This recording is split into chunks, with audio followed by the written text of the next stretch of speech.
ನಮಸ್ಕಾರ.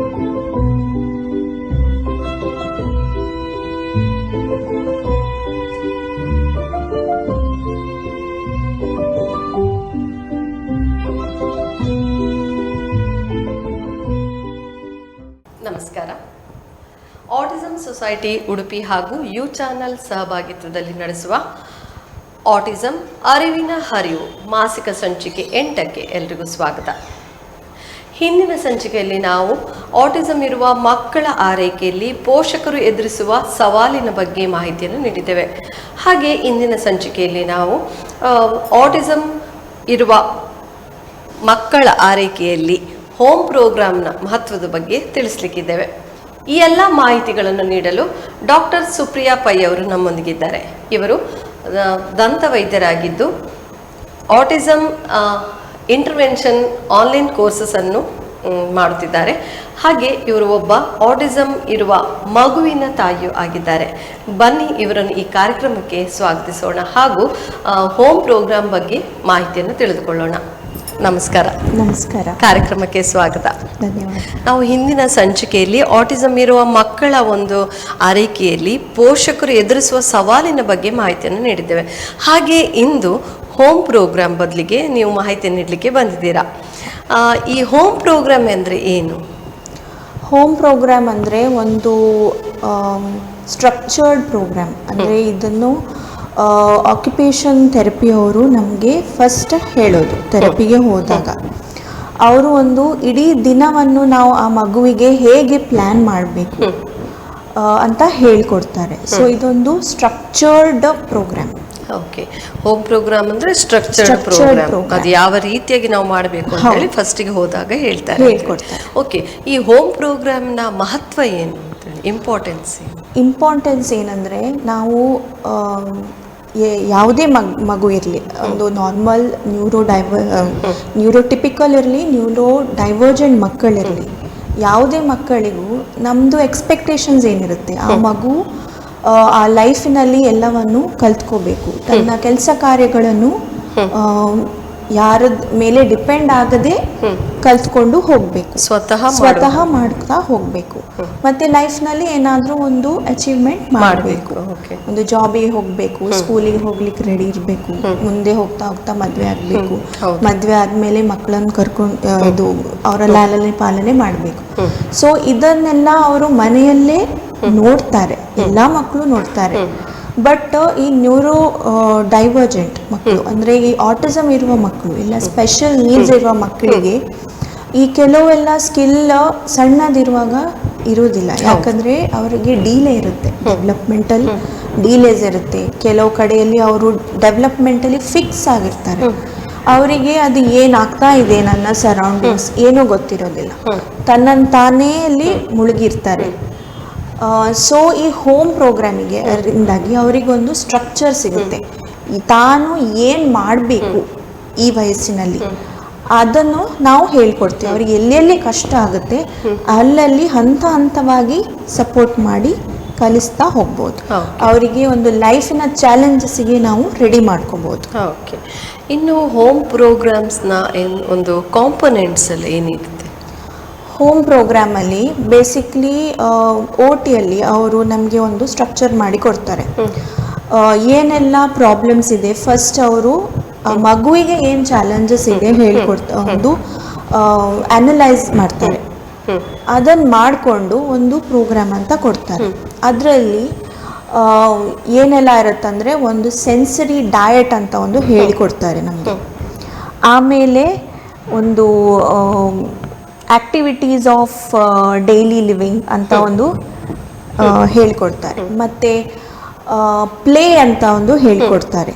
ಇದೆಲ್ಲ ನಾರ್ಮಲಿ ಎಲ್ಲ ಮಕ್ಕಳಿಗೂ ನಾವು ಮನೆಯಲ್ಲಿ ಮಾಡ್ತೀವಿ, ನಾವು ಸ್ವತಃ ಮಾಡಿದ್ದೀವಿ ಸಣ್ಣ ಇರುವಾಗ. ಬಟ್ ಈಗ ಇದಕ್ಕೊಂದು ಲೇಬಲ್ ಅಂತ ಹೇಳಿಕೊಡ್ತಾರೆ, ಹೆಡ್ಲೈನ್ ಕೊಡ್ತಾರೆ, ಇದನ್ನು ಮಾಡಬೇಕು, ಹೀಗೆ ಮಾಡಬೇಕು. ಸೊ ಫಸ್ಟ್ ಇರೋದೊಂದು ಸೆನ್ಸರಿ ಡಯಟ್, ಮತ್ತು ಒಂದು ಪ್ಲೇ ಅಂತ ಇರುತ್ತೆ, ಮತ್ತು ಔಟ್ಡೋರ್ ಆಕ್ಟಿವಿಟೀಸ್ ಅಂತ ಹೇಳ್ತಾರೆ, ಮತ್ತು ಪ್ಲೇ ಡೇಟ್ಸ್ ಅಂತಾನು ಹೇಳಿಕೊಡ್ತಾರೆ, ಮತ್ತು ಕೆಲವು ಸ್ಪೆಸಿಫಿಕ್ ಎಕ್ಸಸೈಸಸ್ ಅಂತ ಹೇಳಿಕೊಡ್ತಾರೆ ಆ ಮಗುವಿಗೆ ಬೇಕಾದದ್ದು. ಮತ್ತು ಆಕ್ಟಿವಿಟೀಸ್ ಆಫ್ ಡೈಲಿ ಲಿವಿಂಗ್ ಅಂದರೆ ನಾವು ಹೇರ್ ಬ್ರಷಿಂಗ್ ಇರ್ಬೋದು, ಗ್ರೂಮಿಂಗ್ ಇರ್ಬೋದು, ಒಂದು ಡ್ರೆಸ್ ಹಾಕೋದಿರ್ಬೋದು. ಸೊ ಅದರಲ್ಲೆಲ್ಲ ಈ ಮಗುವಿಗೆ ಸ್ವಲ್ಪ ಕಷ್ಟ ಇರುತ್ತೆ. ಸೊ ಅವರು ಮುಟ್ಟೋದಕ್ಕೂ ಹೆಸಿಟೇಟ್ ಮಾಡ್ತಾರೆ ಕೆಲವರು. ಸೊ ಅದನ್ನೆಲ್ಲ ಒಂದು ಸ್ಟ್ರಕ್ಚರಲ್ ಒಂದು ಗೋಲ್ ಆಗಿ ಹೇಳಿಕೊಡ್ತಾರೆ. ಈ ಒಂದು ವಾರದಲ್ಲಿ ಏನು ಮಾಡ್ಬೋದು, ಫಸ್ಟ್ ಯಾವುದಕ್ಕೆ ಪ್ರಯಾರಿಟಿ ಕೊಡಬೇಕು, ಎಲ್ಲಿಂದ ಸ್ಟಾರ್ಟ್ ಮಾಡಬೇಕು. ಸೊ ಇದೆಲ್ಲ ಒಂದು ಕಾಂಪೊನೆಂಟ್ಸ್ ಇರುತ್ತೆ. ಓಕೆ, ಕಾಂಪೊನೆಂಟ್ಸ್ ಬಗ್ಗೆ ಹೇಳಿದ್ರಿ. ಅದರಲ್ಲಿ ಮೊದಲನೇದಾಗಿ ಹೇಳಿದ್ರಿ ಸೆನ್ಸರಿ ಡಯಟ್ ಅಂತೇಳಿ. ಈ ಸೆನ್ಸರಿ ಡಯಟ್ ಅಂದರೆ ಏನು? ಸೆನ್ಸರಿ ಡಯಟ್ ಅಂದರೆ ನಮ್ಮ ಒಂದು ಬಾಡಿಯಲ್ಲಿ 5 ಸೆನ್ಸಸ್ ಅಂತ ಇದೆ, ನಮ್ಗೆ ಗೊತ್ತಿದೆ, ಎಲ್ಲರಿಗೂ ಗೊತ್ತಿದೆ. ಅದರ ಹೊರತಾಗಿ ಇನ್ನೂ 3 ಸೆನ್ಸಸ್ ಇದೆ. ಅಂದರೆ ಈಗ ನಾರ್ಮಲ್ ಸೆನ್ಸಸ್ ನಮ್ಗೆ 5 ಗೊತ್ತಿರೋದು: vision, hearing, touch, taste, smell. ಇದು 5 ಪ್ಲಸ್ 3 ಇನ್ನೊಂದಿದೆ. ಅದು 3 ಯಾವ್ದು ಹೇಳಿದ್ರೆ ವೆಸ್ಟಿಬ್ಯುಲರ್ ಸೆನ್ಸ್, ಅಂದರೆ ಒಂದು ಸೆನ್ಸ್ ಆಫ್ ಬ್ಯಾಲೆನ್ಸ್ ನಮ್ಮ ಬಾಡಿಯಲ್ಲಿ. ಇನ್ನೊಂದು ಪ್ರೋಪ್ರಿಯೋಸೆಪ್ಟಿವ್ ಸೆನ್ಸ್, ಅಂದರೆ ಅದು ನಮ್ಮ ಮಸಲ್ ಫೈಬರ್ಸ್ ಅಲ್ಲಿ ಇರುವಂಥ ಒಂದು ಸೆನ್ಸರಿ ಸಿಸ್ಟಮ್. ಮತ್ತೆ ಅದು ನಮಗೆ ಏನು ಕೊಡುತ್ತೆ ಅಂದರೆ ನಾವು ಎಷ್ಟು ಪ್ರೆಷರ್ ಹಾಕಬೇಕು, ಹೇಗೆ ಹಿಡಿಬೇಕು, ಯಾವಾಗ ಬಿಡಬೇಕು, ಅದೆಲ್ಲ ಸೆನ್ಸೇಷನ್ಸ್ ನಮಗೆ ಪ್ರೋಪ್ರಿಯೋಸೆಪ್ಟಿವ್ ಸಿಸ್ಟಮಿಂದ ಸಿಗುತ್ತೆ. ಇನ್ನೊಂದು ಇಂಟ್ರೋಸೆಪ್ಷನ್ ಅಂತ ಒಂದಿದೆ, ಅದು ನಮ್ಮ ಅದು ಗಟ್ಟಲ್ಲಿ ಇರುತ್ತೆ, ಅಂದರೆ ಸ್ಟಮಕ್ ಏರಿಯಾದಲ್ಲಿ ಇರುತ್ತೆ. ಸೊ ಅದು ಏನು ಮಾಡುತ್ತೆ ಅಂದರೆ ನಮಗೆ ಹಸಿವಾಗ್ತಾ ಇದೆ, ಇಲ್ಲ ಹೊಟ್ಟೆ ತುಂಬಿದೆ, ಇಲ್ಲ ನಮಗೆ ಟಾಯ್ಲೆಟ್ ಯೂಸ್ ಮಾಡಬೇಕು, ಪ್ರೆಷರ್ ಬರ್ತಾ ಇದೆ, ನೋವಾಗ್ತಾ ಇದೆ, ಇದು ನನಗೆ ಈಗ ಬೇಡ. ಸೊ ಆ ಸೆನ್ಸ್ ಎಲ್ಲ ಇಂಟ್ರೋಸೆಪ್ಷನಿಂದ ಬರುತ್ತೆ. ಸೊ ಇದೆಲ್ಲ ಯಾಕೆ ಬೇಕು, ನಾವು ಯಾಕೆ ಈ ಸೆನ್ಸರಿ ಡಯಟ್ ಬಗ್ಗೆ ಕಲ್ತ್ಕೋಬೇಕು?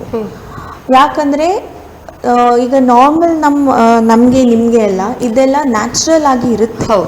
ನಮಗೆ ಅದರಿಂದಾಗಿ ನಾವು ಮಾಡುವ ಆ್ಯಕ್ಟಿವಿಟೀಸಿಂದಾಗಿ ನಾವು ಸಣ್ಣದ್ರಿಂದ ಕ್ರಾಲಿಂಗ್ ಮಾಡಿಕೊಂಡು ಇದು ಫಸ್ಟ್ ಮಗು ಹೀಗೆ ಮಚ್ಚಿ ಬೀಳುತ್ತೆ. ಸೊ ಅಲ್ಲಿಂದಾಗಿ ಆ ಸೆನ್ಸೇಷನ್ಸ್ ಎಲ್ಲ ನಮಗೆ ಡೆವಲಪ್ ಆಗುತ್ತೆ. ಸೊ ಫಸ್ಟ್ ಇಯರ್ ಆಫ್ ಲೈಫಲ್ಲಿ ಇದೆಲ್ಲ ವೆರಿ ಇಂಪಾರ್ಟೆಂಟ್. ಸೊ ಇದೆಲ್ಲ ಮಾಡ್ತಾ ಮಾಡ್ತಾ ನಮ್ಮದು ನರ್ವಸ್ ಸಿಸ್ಟಮ್ ಬೆಳೀತಾ ಹೋಗುತ್ತೆ, connections, nerve to brain connections ಎಲ್ಲ ಆಗ್ತಾ ಹೋಗುತ್ತೆ. ಬಟ್ ಈ ಆಟಿಸಮ್ ಇರೋ ಮಕ್ಕಳಲ್ಲಿ ಒಂದು ಹಂತಕ್ಕೆ ಆಗುತ್ತೆ, ಆಗೋದಿಲ್ಲ ಅಂತ ಏನಿಲ್ಲ. ಬಟ್ ಅದನ್ನು ಒಂದು ಹಂತ ಹೋದ್ಮೇಲೆ ಅದು ಅಷ್ಟು ಮಟ್ಟಿಗೆ ಆಗೋದಿಲ್ಲ.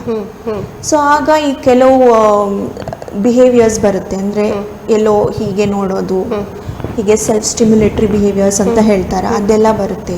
ಇದು ಮುಟ್ಟಿದ್ರೆ ಆಗೋದಿಲ್ಲ, ಕಿರ್ಚೋದು, ಅದು ಮುಟ್ಟಿದ್ರೆ ಟಾಲರೇಟ್ ಆಗೋದಿಲ್ಲ, ಮತ್ತು ಬಿದ್ದರೂ ಕೆಲವೊಮ್ಮೆ ನೋವು ಬರೋದಿಲ್ಲ.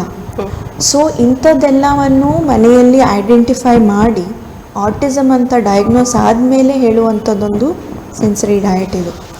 ಸೊ ಇದನ್ನು ನಾವು ಮಾಡಿದರೆ ಆ ಮಗುವಿಗೆ ಸ್ವಲ್ಪ ರೆಗ್ಯುಲೇಷನ್ ಬರುತ್ತೆ. ಈ ಆ್ಯಕ್ಟಿವಿಟೀಸ್ ಅಂತ ಅವ್ರು ಹೇಳಿಕೊಡ್ತಾರೆ OTಯಲ್ಲಿ.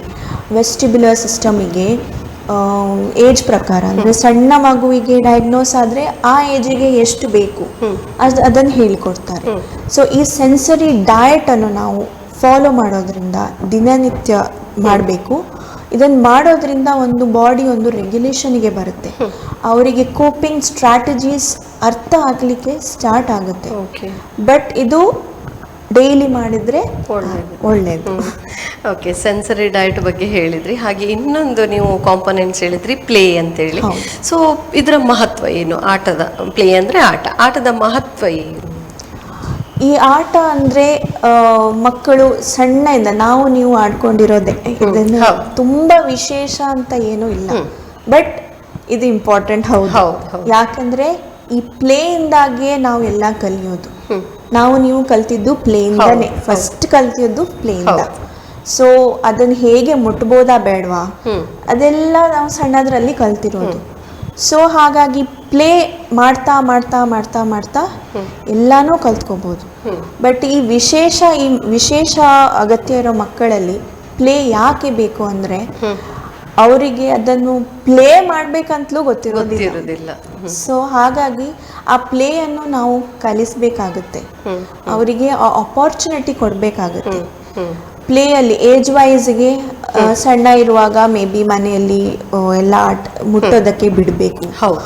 ಮೆಸ್ ಆದರೂ ನಾವು ಬಿಡಬೇಕು. ಅದನ್ನ ಮಾಡಬೇಡ, ಇದನ್ನ ಮಾಡಬೇಡ. ಅದಕ್ಕಿಂತ we have to encourage play. ಓ ಇದು ಮಾಡಿದ್ಯಾ ನೀನು, ನಿನಗೆ ಇದು ಗಮ್ಮತ್ತಾಯ್ತಾ? ಸೊ ಹಾಗೆ. ಮತ್ತು ಕೆಲವು ಮಕ್ಕಳಿಗೆ ಕಲಿಯೋದ್ರಲ್ಲಿ ಪ್ರಾಬ್ಲಮ್ ಇರುವಾಗ ಈ ಮ್ಯಾಥ್ಸು, ಸ್ಕೂಲಿಗೆ ಹೋದಾಗ ಮ್ಯಾಥ್ಸ್ ಗೊತ್ತಾಗಲ್ಲ.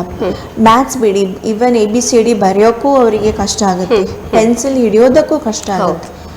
ಸೊ ಇದನ್ನೆಲ್ಲ ಒಂದು ಪ್ಲೇ ರೂಪದಲ್ಲಿ ಅವರಿಗೆ ಹೇಳಿಕೊಡ್ಬೋದು. So play is very important. ಈ ಪ್ಲೇ ಮಾಡ್ತಾ ಮಾಡ್ತಾ ನಾವು ಅಂದರೆ ಒಬ್ಬರೇ ಪ್ಲೇ ಮಾಡ್ತಾ ಇದ್ರೆ ಅದಕ್ಕೆ ಯೂಸ್ ಇಲ್ಲ. ಸೊ ಒಂದು ಪ್ಲೇ ಡೇಟ್ ಮಾಡೋದು, ಸೊ ಹೀಗೆಲ್ಲ ಒಂದು ಮಾಡ್ತಾ ಹೋದರೆ ಆ ಮಗುವಿನ ಬೆಳವಣಿಗೆಗೆ ಉಪಯೋಗ ಆಗ್ತದೆ. ಓಕೆ, ಈಗ ಪ್ಲೇ ಬಗ್ಗೆ ಹೇಳಿದ್ರಿ. ಇನ್ನು ಪ್ಲೇ ಡೇಟ್ ಇನ್ನೊಂದು ಕಾಂಪೊನೆಂಟ್. ಪ್ಲೇ ಡೇಟ್ ಅಂದ್ರೆ ಏನು? ಪ್ಲೇ ಡೇಟ್ ಅಂದರೆ ಈಗ ನನ್ನ ಮಗು, ನಾನು, ನಿಮ್ಮ ಮನೆ ಮತ್ತು ನಿಮ್ಮ ಮಗುವಿನ ಹತ್ರ ಬಂದು ಒಂದು ಆಟ ಆಡುವಂಥದ್ದು. ಇದು ನಾವು ಪ್ಲ್ಯಾನ್ ಮಾಡಿ ಮಾಡುವಂಥದ್ದು. ಯಾಕಂದರೆ ಮಗುವಿಗೆ ಸ್ವಲ್ಪ ಆಟಿಸಮ್ ಇರುವ ಮಕ್ಕಳಿಗೆ ಸೋಷಿಯಲ್ ಸ್ಕಿಲ್ಸಲ್ಲಿ ಸ್ವಲ್ಪ ಪುವರ್ ಇರ್ತಾರೆ, ಕಮ್ಯುನಿಕೇಷನ್ ಪುವರ್ ಇರುತ್ತೆ. ಸೊ ಅದನ್ನು ನಾವು ಬೆಳೆಸ್ತಾ ಹೋಗಬೇಕು. ಹೇಗೆ ಮಾಡೋದು? ಮನೆಯಲ್ಲೇ ಕೂತ್ಕೊಂಡು ಮಾಡ್ತಾ ಹೋದರೆ ತುಂಬ ಯೂಸ್ ಆಗೋದಿಲ್ಲ ಅಂತೇನಿಲ್ಲ. ಮನೆಯಲ್ಲಿ ತುಂಬ ಜನ ಇದ್ದೇವೆ, ಮಾತಾಡ್ತೀವಿ, ಅಲ್ಲಿ ಹೋಗ್ತೀವಿ, ಇಲ್ಲಿ ಹೋಗ್ತೀವಿ, ಆಗುತ್ತೆ. ಬಟ್ ಒಂದು ಫ್ರೆಶ್ ಎನ್ವೈರ್ಮೆಂಟ್ಗೆ ಹೋದಾಗ ಚಾಲೆಂಜಸ್ ಬೇರೆ ಇರುತ್ತೆ, ಮಗುವಿಗೆ ಅಡ್ಜಸ್ಟ್ಮೆಂಟ್ ಆಗೋದಿಲ್ಲ. ಸೊ ಅದಕ್ಕೋಸ್ಕರ ಈ ಸ್ಮಾಲ್ ಪ್ಲೇ ಡೇಟ್ಸ್ ಅಂತ ಒಂದು ಪ್ಲ್ಯಾನ್ಡ್ ಇವೆಂಟ್ ಇದು. ಇದನ್ನು ನಾವು as a mother or as a caregiver of the child, autism child, ನಾವೊಂದು ಈ ಪ್ಲೇ ಡೇಟನ್ನು ಇಟ್ಕೊಂಡ್ರೆ ಈ ಮಗುವಿಗೆ ಸ್ವಲ್ಪ ಸೋಷಿಯಲ್ ಸ್ಕಿಲ್ಸು ಸ್ವಲ್ಪ ಇಂಟ್ರೊಡ್ಯೂಸ್ ಮಾಡಿದಾಗುತ್ತೆ, ಬೇಸಿಕ್ಸ್ ಕಲಿಸಿದಾಗುತ್ತೆ. ಕಮ್ಯುನಿಕೇಷನಲ್ಲಿ ಹಾಯ್ ಹೇಳೋದು, ಹೆಲೋ ಹೇಳೋದು, ಅಲ್ಲಿ ಹೋಗುವ, ಇಲ್ಲಿ ಹೋಗುವ, ಅಲ್ಲಿ ಹೋದಾಗ ಏನೆಲ್ಲ ತಗೊಂಡು ಹೋಗಬೇಕು, ಪ್ಲ್ಯಾನಿಂಗ್ ಕಲಿಸ್ಲಿಕ್ಕಾಗುತ್ತೆ. ಸೊ ಇದನ್ನೊಂದು ರೆಗ್ಯುಲರ್ ಬೇಸಿಸಲ್ಲಿ ಮಾಡ್ತಾ ಹೋದರೆ ನಮಗೆ ಅವರ ಏನು ಹೇಳೋದು, ಒಂದು ಕಮ್ಯುನಿಕೇಷನ್ ಸ್ಕಿಲ್ಲು ಡೆವಲಪ್ ಆಗುತ್ತೆ, ಒಂದು 4 ಜನರದ್ದು ಗುರ್ತಾಗುತ್ತೆ. ಅಂದರೆ ಈಗ ನಾನು ಮತ್ತೆ ಕೇಳ್ತಾ ಇದ್ದೇನೆ, ಈಗ ಮಕ್ಕಳಿಗೆ ಹೊರಗೆ ಕರ್ಕೊಂಡು ಹೋಗ್ಬೇಕಾದ್ರೆ ನಾವು ಅವರನ್ನು ಮೊದಲೇ ಪ್ರಿಪೇರ್ ಮಾಡ್ಕೊಳ್ಬೇಕಾ ಹೇಗೆ? ಅಂದರೆ ನಾಳ್ದು ಹೋಗ್ಲಿಕ್ಕಿದೆ ಅಂತೇಳಿ ಹೇಳಿ ಪ್ರಿಪೇರ್ ಮಾಡಬೇಕಾ ಹೇಗೆ? ಹೌದು, ಇದನ್ನು ಮಾಡಲೇಬೇಕಾದದ್ದು.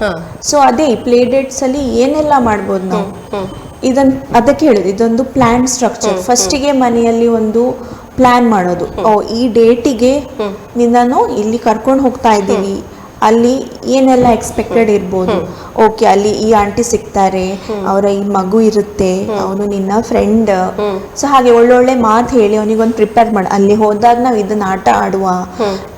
ಅಥವಾ ಒಂದು ಮಾಲಿಗೆ ಅಂತ ಒಂದು ಪ್ಲ್ಯಾನ್ ಹಾಕಿದರೆ ಅಲ್ಲಿಂದ ನಾವು ಹೀಗೀಗೆ ಮಾಲಿಗೆ ಹೋಗುವ, ಒಂದು ಬಸ್ಸಲ್ಲಿ ಹೋಗೋದು, ಕಾರಲ್ಲಿ ಹೋಗೋದು, ಇಲ್ಲ ನೀರಲ್ಲಿ ಆಟ ಆಡೋದು, ಹಾಗೆ ಏನಾದರೂ ಒಂದು ಪ್ಲ್ಯಾನ್ ಮಾಡಿಕೊಂಡು ಫಸ್ಟ್ ಒಂದು ಮಗುವಿನೊಟ್ಟಿಗೆ ಪ್ಲ್ಯಾನ್ ಮಾಡಿ, ಆಮೇಲೆ ಅದು ಒಂದು 2-3 ಮಕ್ಕಳನ್ನು ಹಾಗೆ ಮಾಡ್ತಾ ಮಾಡ್ತಾ ನಾವು ಮನೆಯಲ್ಲೇ ಅವರನ್ನು ಪ್ರಿಪೇರ್ ಮಾಡಿ ಅವರಿಗೆ ಆ ಕೆಲವು ಸಿಚುವೇಶನ್ಸ್ ಇಂದ ನಾವು ಹೇಗೆ ಡೀಲ್ ಮಾಡೋದಂತ ಹೇಳ್ಕೊಡ್ಬೋದು. ಓಕೆ, ಅದು ಎಷ್ಟು ಕಷ್ಟ ಇದೆ ಅಂತ ಹೇಳಿ? ಕಷ್ಟ ಇದೆ ಅಂದರೆ ಪ್ರಿಪರೇಷನಿಗೂ ತುಂಬ ಕಷ್ಟ ಇದೆ. ಮಗು ಒಂದು ಕಡೆ ಕೂರಲ್ಲ, ಮತ್ತು ಅಲ್ಲಿ ಹೋದಾಗ ಅನ್ಎಕ್ಸ್ಪೆಕ್ಟೆಡ್ ಚಾಲೆಂಜಸ್ಸು ಬರುತ್ತೆ, ಎಕ್ಸ್ಪೆಕ್ಟ್ ಮಾಡಿದಾಗೆ ಇರೋದಿಲ್ಲ. ಈ ಮಕ್ಕಳಲ್ಲಿ ಫಿಕ್ಸೇಷನ್ಸು ತುಂಬ ಇರುತ್ತೆ. ಅಂದರೆ ನಾವೇನೋ ಒಂದು ಹೇಳಿರ್ತೀವಿ, ಬಟ್ ಅದು ಆಗಿರಲ್ಲ. ಬಟ್ ಅದಕ್ಕೂ ನಾವು ರೆಡಿಯಾಗಿ ಪ್ರಿಪೇರ್ ಆಗಿ ಹೋಗಿರ್ಬೇಕು. ಇದು ಬಂದರೆ ಓಕೆ, ಒಂದು ಸರ್ಪ್ರೈಸ್ ಎಲಿಮೆಂಟ್ ಬಂದಿದೆ, ಅದನ್ನು ನಾವು ಕನ್ವೆ ಮಾಡಬೇಕಾಗುತ್ತೆ. ನೋಡಿ, ಈಗ ಸರ್ಪ್ರೈಸ್ ಎಲಿಮೆಂಟ್ ಬಂದಿದೆ, ಹೀಗೀಗಾಗಿದೆ, ಸೊ ಏನು ಮಾಡುವ? ಈಗ ಒಂದು ಆಪ್ಷನ್ಸ್ ನಾವು ರೆಡಿ ಮಾಡ್ಕೋಬೇಕು. ನಿನಗೆ ಪಾರ್ಟಿಸಿಪೇಟ್ ಮಾಡಬೇಕಾ, ನಿನಗೆ ಹೋಗಬೇಕಾ, ಬೇಡವಾ, ಇಲ್ಲ ನಾವು ಹಿಂದೆ ಹೋಗುವ, ನೀವು ಕಂಫರ್ಟೇಬಲ್ ಇಲ್ಲ, ನನಗಿದು ಬೇಡ, ಆಯಿತು, ಈವನ್ ದಟ್ ಇಸ್ ಓಕೆ, ನಮ್ಮ ಮನೆಗೆ ಹೋಗುವ. ಸೊ ಇದನ್ನು ನಾವು ಹೇಳ್ಕೊಡ್ಬೋದು, ಹೇಗೆ ಆ ಸಿಚುವೇಶನನ್ನು ಹ್ಯಾಂಡಲ್ ಮಾಡ್ಬೋದು. ಸೊ ಇದನ್ನು ನಾವು ಕಂಟಿನ್ಯೂಸ್ ಆಗಿ, ಅಂದರೆ ಒಂದು ಅಂಥದ್ದೇ ಲೈಕ್ ಮೈಂಡೆಡ್ ಪೇರೆಂಟ್ಸ್ಗಳು ಸಿಗಬೇಕು ನಮಗೆ. ನಾನು ಅದೇ ಹೇಳು ಅಂತಿದ್ದೆ. ಯಾಕಂತ ಹೇಳಿದ್ರೆ ನಾರ್ಮಲ್ ಚೈಲ್ಡನ್ನೇ ನಾವು ಎಲ್ಲಾದ್ರೂ ಫಂಕ್ಷನಿಗೆ ಹೋಗೋ ಹ್ಯಾಂಡಲ್ ಮಾಡೋದು ಕಷ್ಟ ಆಗುತ್ತೆ. ಅದರಲ್ಲೂ ಈ ಆಟಿಸಮ್ ಇರುವ ಮಕ್ಕಳಲ್ಲಿ ಇರುವಂತಹ ಬರುವಂತಹ ಚಾಲೆಂಜಸ್ಗಳನ್ನು ಎದುರಿಸಲಿಕ್ಕೆ ಪೇರೆಂಟ್ಸ್ಗಳು ಸಹ ರೆಡಿ ಆಗಿರ್ಬೇಕು. ಅದು ಅಲ್ಲದೆ ಅಷ್ಟೇ ಕಷ್ಟ ಇರುತ್ತೆ, ಅವರು ಮೆಂಟಲಿ ಪ್ರಿಪೇರ್ ಆಗಬೇಕು. ಹೌದು, ಮತ್ತೆ ಎಕ್ಸ್ಪೆಕ್ಟೇಷನ್ಸ್ ಇರಬೇಕು. ಏನಂದ್ರೆ ಇದು ಮೇ ಬಿ ಸಕ್ಸಸ್ ಆಗ್ಬೋದು, ಮೇ ಬಿ ಆಗೋದಿರ್ಬೋದು, ಹಿಂದೆ ಬರುವ ಚಾನ್ಸಸ್ಸು ಇರುತ್ತೆ most of the time. But ಇದನ್ನ ಮಾಡ್ತಾ ಹೋದ್ರೆ ಆ ಮಗು ಬೆಳೀತಾ ಬೆಳೀತಾ ಅದನ್ನು ಅರ್ಥ ಮಾಡ್ಕೊಳ್ಳುತ್ತೆ. ಓ, ಮನೆ ಮಾತ್ರ ಅಲ್ಲ ನನ್ನ ಸೇಫ್ ಪ್ಲೇಸ್, ಹೊರಗೆ ಹೋದ್ರೂ ಸಹ ಐ ಕ್ಯಾನ್ ಬಿ ಸೇಫ್. ನನಗೆ ನನ್ನ ಕೇರ್ ಟೇಕರು ಇದ್ದಾರೆ, ನಾನು ಐ ಆಮ್ ನಾಟ್ ಅಲೋನ್, ನಾನು ಒಬ್ಬಂಟಿ ಅಲ್ಲ, ನನಗೂ ಪ್ರಾಬ್ಲಮ್ಸ್ ಇದ್ರೂ ಸಹ ಐ ಕ್ಯಾನ್ ಮ್ಯಾನೇಜ್. ಆ ಕಾನ್ಫಿಡೆನ್ಸ್ ಅನ್ನು ಕೊಡಬೇಕು ನಾವು. ಸೊ ಅದಕ್ಕೋಸ್ಕರ ಈ ಪ್ಲೇ ಡೇಟ್ಸ್ ಅನ್ನು ನಾವು ಮಾಡ್ಕೋಬೇಕು. ಕೇರ್ ಟೇಕರ್ ಹಾಗೂ ಪೇರೆಂಟ್ಸ್ಗಳಲ್ಲಿ ತುಂಬ ಒಂದು ತಾಳ್ಮೆ ಇರಬೇಕು ಅಂತೇಳಿ ನಾನು ಹೇಳ್ತೇನೆ. ಇಲ್ಲ ಅಂದರೆ ಸಾಧ್ಯ ಆಗಲ್ಲ ಅಂತೇಳಿ. ಸೊ ಅದು ಅಲ್ಲದೆ ಈಗ ನೆಕ್ಸ್ಟ್ ಏನು ಅಂತೇಳಿ ಆಟಿಸಮ್ ಇರುವ ಮಕ್ಕಳ ಡೈಲಿ ಚಟುವಟಿಕೆಗಳು ಯಾವ ರೀತಿಯಾಗಿರಬೇಕು? ದೈನಂದಿನ ಚಟುವಟಿಕೆಗಳನ್ನು ನಾನು ಫಸ್ಟ್ ಹೇಳಿದಾಗೆ ಈ ಹೋಮ್ ಪ್ರೋಗ್ರಾಮ್ ಇದರಲ್ಲಿ ಬರುತ್ತೆ. ಸೊ ನಾವು ಅದನ್ನು ಒಂದು ಟೈಮ್ ಟೇಬಲ್ ಅಂತ ನಾವು ಏನು ಹೇಳ್ತೀವಿ ಸಿಂಪಲ್ ಭಾಷೆಯಲ್ಲಿ, ಒಂದು ಟೈಮ್ ಟೇಬಲ್ ಅನ್ನು ಮಾಡ್ಕೋಬೇಕು. ಆ ಟೈಮ್ ಟೇಬಲ್ ಅಲ್ಲಿ ಒಂದು ಮಾರ್ನಿಂಗ್ ರುಟೀನ್, ಮೇ ಬಿ ಒಂದು ಡೇ ರುಟೀನ್, ಮತ್ತೆ ಇನ್ನೊಂದು ಈವ್ನಿಂಗ್ ರುಟೀನ್, ಇಲ್ಲ ಆಫ್ಟರ್ನೂನ್ ರುಟೀನ್, ಅದು ಮಕ್ಕಳ ಅನುಸಾರವಾಗಿ, ಮತ್ತೊಂದು ನೈಟ್ ರುಟೀನ್. ಹೀಗೆ ಒಂದು ಟೈಮ್ ಟೇಬಲ್ ನಾವು ಪ್ಲಾನ್ ಮಾಡಬೇಕು.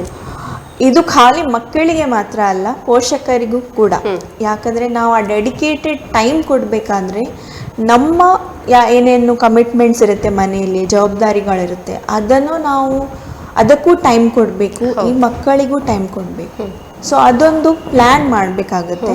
ಇದಕ್ಕೆ ತುಂಬ 1-2-3 ದಿನ ಕುತ್ಕೊಂಡು ಅದರ ಹಿಂದೆ ಒಂದು ಪ್ಲ್ಯಾನ್ ಮಾಡಲೇಬೇಕಂಥದ್ದು.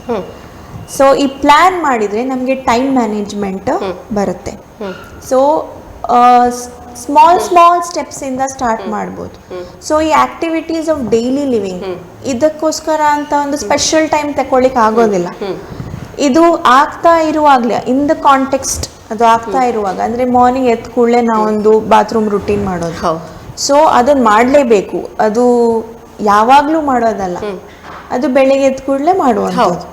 ಸೊ ಈ ರುಟೀನ್ ಮಾಡಿದ್ರಿಂದ ಇನಿಷಿಯಲಿ ನಮಗೆ ಸ್ವಲ್ಪ ಕಷ್ಟ ಇರುತ್ತೆ. ಯಾಕಂದರೆ ಅವರು ಹೋಗೋಕ್ಕೆ ಕೇಳೋದಿಲ್ಲ, ಒಳಗೆ ಹೋಗೋಕ್ಕೂ ಕೇಳೋದಿಲ್ಲ, ಬಾತ್ರೂಮ್ ಒಳಗೆ ಹೋಗೋಕ್ಕೂ ಕೇಳೋದಿಲ್ಲ, ಕೆಲವರು ಸ್ನಾನ ಮಾಡೋದಕ್ಕೆ ಕೇಳೋದಿಲ್ಲ, ಕೆಲವರು ತುಂಬ ಅತಿಯಾಗಿ ಯಾವತ್ತೂ ನೀರಿನಲ್ಲೇ ಇರಬೇಕು. ಸೊ ಅಂಥದ್ದೆಲ್ಲ ಇರುತ್ತೆ.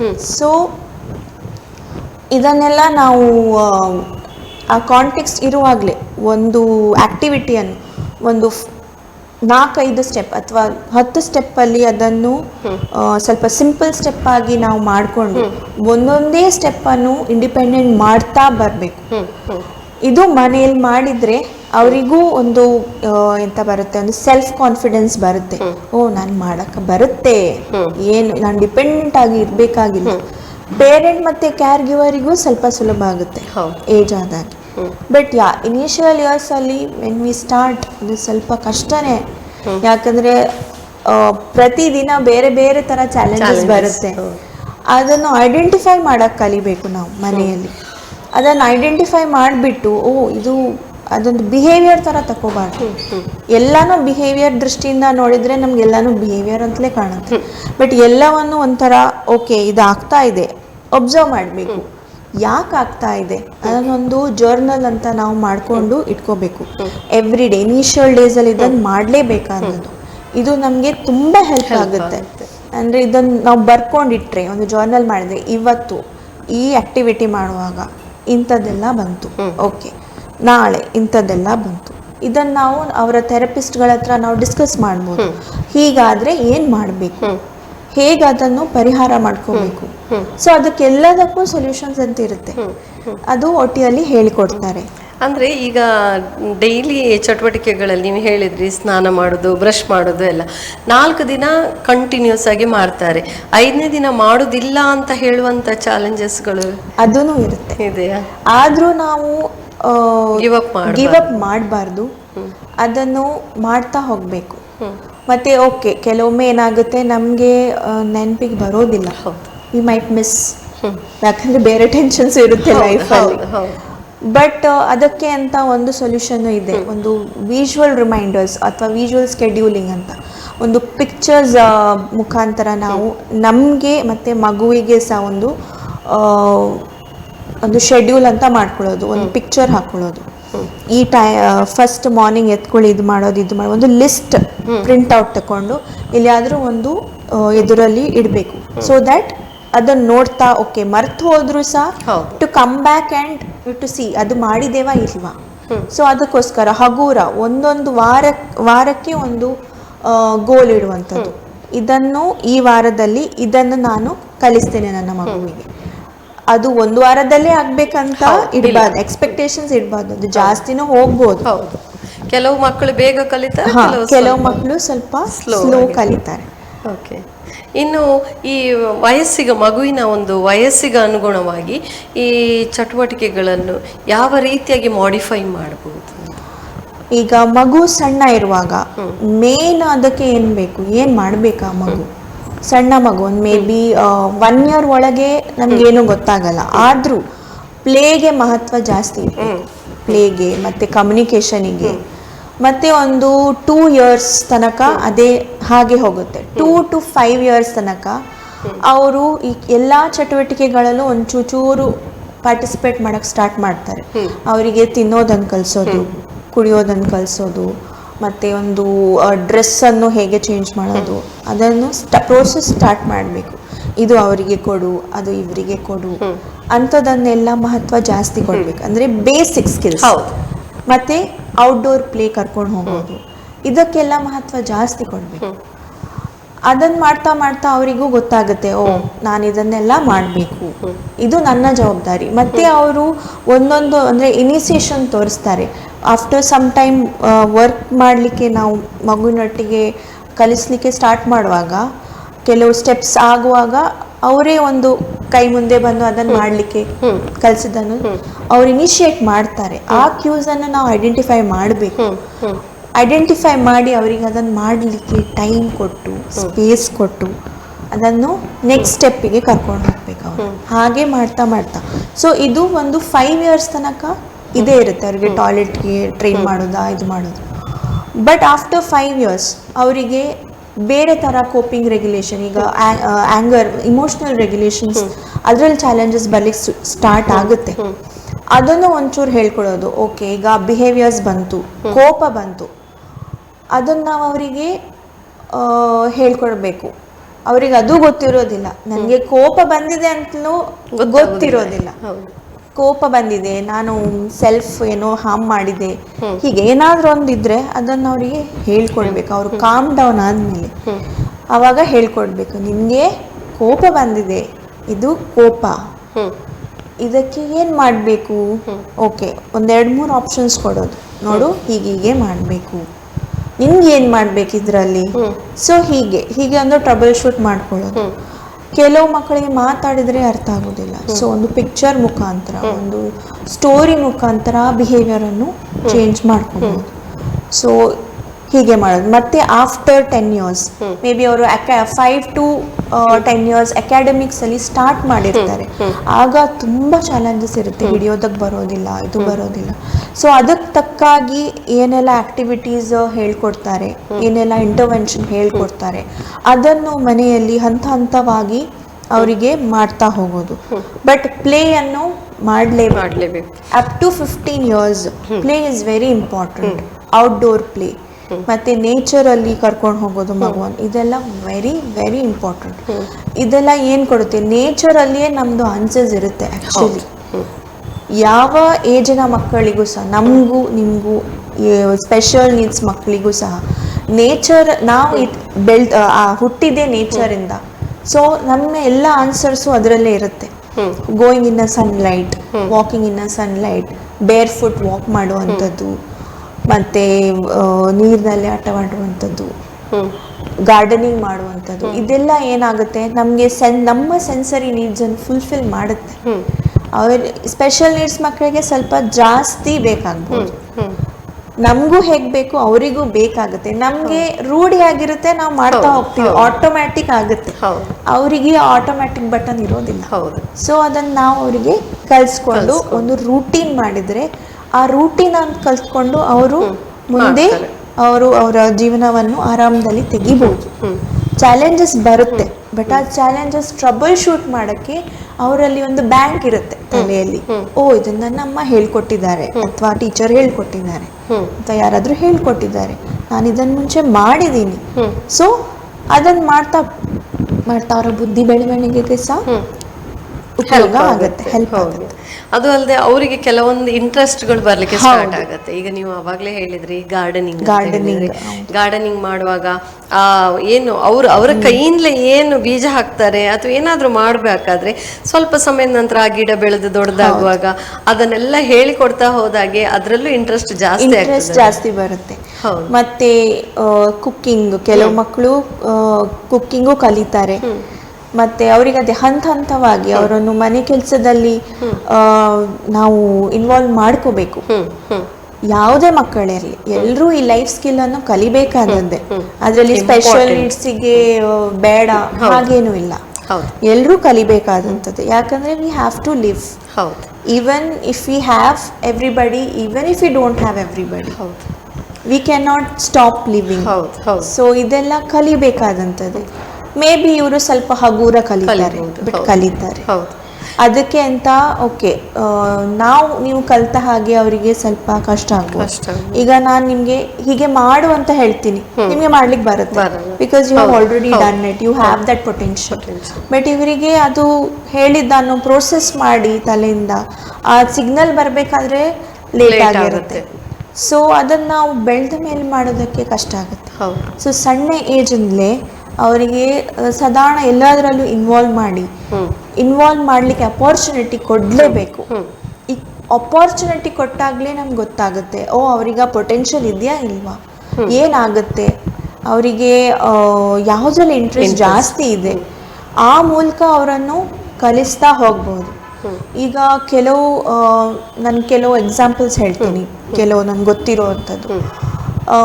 ಒಂದು ಮಗು ಇತ್ತು, ಅದಕ್ಕೆ ಖಾಲಿ ಸ್ಟೋನ್ಸ್ ಅಂದ್ರೆ ತುಂಬಾ ಇಷ್ಟ ಇತ್ತು. ಸ್ಟೋನ್ ಅಲ್ಲೇ ಆಟ ಆಡೋದು, ಮಣ್ಣಲ್ಲೇ ಆಟ ಆಡೋದು, ಈಗ ಒಳಗೆ ಬಂದು ಕೂತ್ಕೊಂಡು ಆಟ ಆಡೋದಿಲ್ಲ.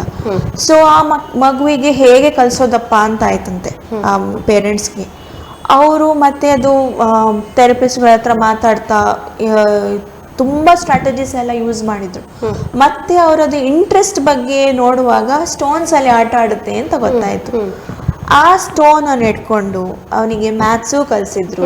ಅದನ್ನ ಸ್ಟೋನ್ ಅನ್ನು ಒಂದು ಆಕಾರದಲ್ಲಿ ಹೀಗೆ ಮಾಡ್ಬೋದು, ಡ್ರಾ ಮಾಡ್ಬೋದು, ಹೀಗೆ ಮಾಡ್ಬೋದು. ಅಲ್ಲಿಂದ ಆ ಮಗು ಎಲ್ಲಿದೆ ಅಲ್ಲಿಂದ ಅದನ್ನ ಕರ್ಕೊಂಡು ಹೋಗಿ ಮುಂದೆ ಅದಕ್ಕೆ ಇದ್ರಲ್ಲೂ ಇಂಟ್ರೆಸ್ಟ್ ಬಂತಂತೆ. ಸೊ ಹಾಗೆ ನಾವು ಒಂದೊಂದು ಸ್ಟ್ರೆಂತ್, ಆ ಮಗು ಇದು ಎಲ್ಲಿ ಸ್ಟ್ರೆಂತ್ ಇದೆ ಅಂತ ಐಡೆಂಟಿಫೈ ಮಾಡಿ ಮನೆಯಲ್ಲಿ ಆ ಮೂಲಕ ಅವರನ್ನು ಕಲಿಸಬಹುದು. ಕಲೀಲಿಕ್ಕೆ ತುಂಬಾ ವೇಸ್ ಇದೆ, ಅದನ್ನು ಫೈಂಡ್ ಔಟ್ ಮಾಡಬೇಕು. ಹಾಗೆ ಹೀಗೆ ಕಲಿಸಿ ಅವರನ್ನು ಇಂಡಿಪೆಂಡೆಂಟ್ ಮಾಡಬಹುದು ಅಲ್ವಾ? ಕಷ್ಟ ಇದೆ, ನಾನು ಒಪ್ಪಿಕೊಳ್ತೇನೆ. ನಂದು ಲೈವ್ ಎಕ್ಸಾಂಪಲ್. ನಾನು ತುಂಬಾ ಕಷ್ಟ ಪಡ್ತಾ ಇದ್ದೀನಿ ಮಗುವಿನೊಟ್ಟಿಗೆ. ಕಷ್ಟ ಅಂತಲ್ಲ, ಇದೊಂದು ನನಗೆ ಒಂದು ಕಲಿಯುವ ಅಪಾರ್ಚುನಿಟಿ. ನನ್ನ ಮಗುವಿಗೆ ಹೇಗೆ ಕಲಿಸಬಹುದು, ಇದೊಂದು ಚಾಲೆಂಜೇ ನನಗೆ. ಹೌದು, ನೀವು ಹೇಳಿದ್ರಿ ಆನ್ಲೈನ್ ಮೂಲಕ ಇಂಟರ್ವೆನ್ಷನ್ ಕೋರ್ಸಸ್ ಅನ್ನು ಮಾಡ್ತಾ ಇದ್ದೀರಿ ಹೇಳಿ. ಇದು ತುಂಬಾನೇ ಹೆಲ್ಪ್ ಆಯ್ತು ಅಂತೇಳಿನೂ ಹೇಳಿದಿರಿ ಅಲ್ವಾ? ಇನ್ನೂ ಕಲಿತಾ ಇದ್ದೀರಾ? ಹೌದು. ಸೊ ಯಾವ ರೀತಿಯಾಗಿ ಹೆಲ್ಪ್ ಆಯ್ತು ನಿಮ್ಗೆ ಅಂತೇಳಿ? ನನಗೆ ಅಂದ್ರೆ ಎಲ್ಲವನ್ನು ನಾನು ಥೆರಪಿಸ್ಟ್ಗಳ ಮೇಲೆ ಡಿಪೆಂಡ್ ಆಗೋದು ಕಷ್ಟ ಆಗುತ್ತೆ. ಅಂದ್ರೆ ಎಲ್ಲಾನು ಅಷ್ಟು ಟೈಮು ಇರೋದಿಲ್ಲ ಅವ್ರ ಹತ್ರ ಮಾತಾಡಿ ಎಲ್ಲ ಇದು ಮಾಡೋದಕ್ಕೆ. ಮನೆಯಲ್ಲಿ ಕೆಲವೊಂದು ಬಿಹೇವಿಯರ್ಸ್ ಬೇರೆ ಇರುತ್ತೆ, ಥೆರಪಿಗೆ ಹೋದಾಗ ಬಿಹೇವಿಯರ್ಸ್ ಬೇರೆ ಇರುತ್ತೆ. ಸೊ ಆ ಗ್ಯಾಪ್ ಅನ್ನು ನಾವು ಫುಲ್ಫಿಲ್ ಮಾಡೋದಕ್ಕೋಸ್ಕರ ನನಗೆ ಸ್ವಲ್ಪ ಕಷ್ಟ ಆಗ್ತಿತ್ತು. ಅಂಡರ್ಸ್ಟ್ಯಾಂಡಿಂಗು ಸ್ವಲ್ಪ ಕಷ್ಟ ಆಗ್ತಿತ್ತು. ಇಡೀ ದಿನ ಅವರಿಗೆ ಫೋನ್ ಮಾಡಿ ಅವರನ್ನು ರಗಳೆ ಮಾಡೋದು ಕಷ್ಟ ಆಗುತ್ತೆ. ಸೊ ಅದಕ್ಕೋಸ್ಕರ ನಮ್ಮನ್ನು ನಾವು ಈ ನಾಲೆಜ್ ಇಂದ ಎಂಪವರ್ ಮಾಡ್ಕೊಂಡ್ರೆ, ಇದನ್ನೆಲ್ಲ ನಾವು ಕಲ್ತ್ಕೊಂಡ್ರೆ ಸೊ ನಮ್ಗೆ ಯೂಸ್ ಬರುತ್ತೆ. ಆ ಮಗುವಿಗೆ ಎಷ್ಟು ಕಲಿಸ್ಬೋದು, ತುಂಬಾ ಪ್ರೆಷರ್ ಹಾಕಬಾರ್ದು ಮಗುವಿನ ಮೇಲೆ. ಸೊ ಎಷ್ಟು ಆ ಮಗುವಿಗೆ ತಕೊಳ್ಳಿಕ್ಕೆ ಆಗುತ್ತೆ ಅದೆಲ್ಲ ನಾಲೆಡ್ಜ್ ಬರುತ್ತೆ ನಮಗೆ. ಮತ್ತೆ ಏನೆಲ್ಲ ಕ್ರಿಯೇಟಿವಿಟಿ ಮಾಡ್ಬೋದು, ಮತ್ತೆ ಬೇರೆ ಜನರು ಏನ್ ಮಾಡಿದ್ದಾರೆ, ಇದೆಲ್ಲ ಲೈಫ್ ಎಕ್ಸ್ಪೀರಿಯನ್ಸಸ್ ಅನ್ನು ನಾವು ಕಲ್ತ್ಕೋಬಹುದು. ಅವ್ರು ಹೇಗೆ ಅದನ್ನೆಲ್ಲ ಮಾಡಿದ್ದಾರೆ, ಸೊ ಈ ತರನೂ ನಾವು ಕಲಿಸ್ಬೋದು ಅಂತ ಒಂದು ಐಡಿಯಾನು ಬರುತ್ತೆ. ನಮ್ಮ ಮಗುವಿಗೆ ಅದರಲ್ಲಿ ಯಾವುದು ಬೇಕು ಅದನ್ನ ಮಾತ್ರ ನಾವು ಮಾಡ್ಬೋದು, ಎಲ್ಲಾನು ಮಾಡಕ್ ಆಗಲ್ಲ. ಅಂದ್ರೆ ನಮ್ಮನ್ನು ನಾವು ಎಜುಕೇಟ್ ಮಾಡಿದ್ರೆ ಖಂಡಿತ ಸಾಧ್ಯ ಅಂತ. ಖಂಡಿತ ಸಾಧ್ಯ ಇದೆ. ಹೌದು. ಇನ್ನು ಈ ಹೋಮ್ ಪ್ರೋಗ್ರಾಮ್ ಸಕ್ಸಸ್ಫುಲ್ ಆಗಬೇಕು ಅಂತ ಹೇಳಿದರೆ ಏನೆಲ್ಲ ಸ್ಟ್ರಾಟಜಿಗಳನ್ನು ನಾವು ಮಾಡ್ಕೋಬಹುದು? ಒಂದು, ನಾವು ಏನು ಹೇಳೋದಂದ್ರೆ ಪ್ರಯತ್ನವನ್ನು ಮಾಡೋದು ಬಿಡಬಾರ್ದು. ಮೊದಲನೇದಾಗಿ ಹೋಪ್ ಬಿಡಬಾರ್ದು, ಆಗೋದಿಲ್ಲ ಅಂತ ನೆಗೆಟಿವಿಟಿಯಲ್ಲಿ ಹೋಗಬಾರ್ದು. ಇನ್ನೊಂದು, ಈ ಹೋಮ್ ಪ್ರೋಗ್ರಾಮ್ ಮಾಡಬೇಕಾದ್ರೆ ಒಂದು ಪೇಷನ್ಸ್ ಇರಬೇಕು. ಪೇಷನ್ಸಿಂದ ನಾವು ಮಾಡಿದರೆ ಸಕ್ಸಸ್ಫುಲ್ ಆಗುತ್ತೆ. ಮತ್ತು ಇದನ್ನು ಕನ್ಸಿಸ್ಟೆಂಟ್ ಅಂದರೆ ಎವ್ರಿ ಡೇ ಪ್ರಯತ್ನ ಮಾಡಲೇಬೇಕು. ಓಕೆ, ಇವತ್ತು ಆಗಲಿಲ್ಲ, ನೋ ಪ್ರಾಬ್ಲಮ್, ಇವತ್ತು ಬೇರೆ ಏನೋ ಪ್ರಾಬ್ಲಮ್ಸ್ ಚಾಲೆಂಜಸ್ ಬಂತು, ಅಡ್ಡಿಲ್ಲ. ಅದನ್ನು ಹೇಗೆ ಮಾಡೋದು ಅದನ್ನು ನಾವು ಕಾಲಕ್ರಮೇಣ ಆ ಲಿಸ್ಟಲ್ಲಿ ಹಾಕ್ಕೊಂಡು ಇದು ಮಾಡ್ಬೋದು. ಇನ್ನೊಂದು ಜರ್ನಲಿಂಗ್ ಮಾಡೋದನ್ನೊಂದು ನಾವು ಮಾಡಬೇಕು. ಗೋಲ್ ಓರಿಯೆಂಟೆಡ್ ಅಂದರೆ ಒಂದು ಗೋಲ್ ಮಾಡಬೇಕು. ಈ ವಾರದಲ್ಲಿ ಈ 3 ಮೇಲೆ ನಾನು ವರ್ಕ್ ಮಾಡ್ತೀನಿ. ನಿಮಗೆ 3 ಆಗೋದಿಲ್ಲ, ಓಕೆ, 1ರಂತ ಸ್ಟಾರ್ಟ್ ಮಾಡಿ. ಸ್ಟಾರ್ಟ್ ಸ್ಮಾಲ್, ಸಣ್ಣ ಸಣ್ಣ ವಿಷಯದಿಂದ ಸ್ಟಾರ್ಟ್ ಮಾಡಿ. ಈಗ ಮೇ ಬಿ ಮತ್ತೆ ಸ್ಲೀಪ್ ಇರ್ಬೋದು, ಎಕ್ಸಸೈಸ್ ಇರ್ಬೋದು, ಎಲ್ಲಾನು ಒಂದೇ ದಿನ ಸ್ಟಾರ್ಟ್ ಮಾಡಕ್ ಆಗಲ್ಲ. ಮಗುವಿಗೆ ಅದನ್ನ ತಡ್ಕೊಳ್ಳೋಕ್ಕೂ ಆಗೋದಿಲ್ಲ. ಸೊ ಒಂದೊಂದು ವಾರ ಅಥವಾ 2 ದಿನಕ್ಕೊಮ್ಮೆ ಒಂದೊಂದನ್ನೇ ಆ್ಯಡ್ ಮಾಡೋದು. ಓಕೆ, ಇದು ಅಚೀವ್ ಆಯ್ತು, ನೆಕ್ಸ್ಟ್ ಆ್ಯಡ್ ಮಾಡೋದು, ಅಪ್ಡೇಟ್ ಮಾಡ್ತಾ ಇರೋದು. ಈಗ ಒಂದು ಕಲಿಸಿದೆ ಆಯ್ತು ಹೋಯ್ತು ಅಲ್ಲ, ಅಪ್ಡೇಟ್ ಮಾಡ್ತಾ ಇರಬೇಕು. ಹೇಗೆ ಚೇಂಜಸ್ ಆಗ್ತಾ ಇರುತ್ತೆ. ಸೊ ಆ ಚೇಂಜಸ್ಸಿಗೆ ಅನುಗುಣವಾಗಿ ನಾವು ಹೊಂದಿಕೊಂಡು ಆ ಪ್ರೋಗ್ರಾಮ್ ಅನ್ನು ಚೇಂಜ್ ಮಾಡ್ತಾ ಮಗುವಿಗೆ ಕಂಫರ್ಟೇಬಲ್ ರೀತಿಯಲ್ಲಿ ಮಾಡ್ತಾ ಹೋಗ್ಬೇಕು. ಮನೆಯಲ್ಲಿ ಒಂದು ಸೇಫ್ ಸ್ಪೇಸ್ ಅಂತ ಮಾಡ್ಕೋಬೇಕು ಮಗುವಿಗೆ. ಅಂದರೆ ಈಗ ಕೆಲವೊಮ್ಮೆ ನಾವು ಮಗುವನ್ನು ಅವರಷ್ಟಕ್ಕೆ ಬಿಡಬೇಕಾದ ಸಂದರ್ಭಗಳು ಬರುತ್ತೆ.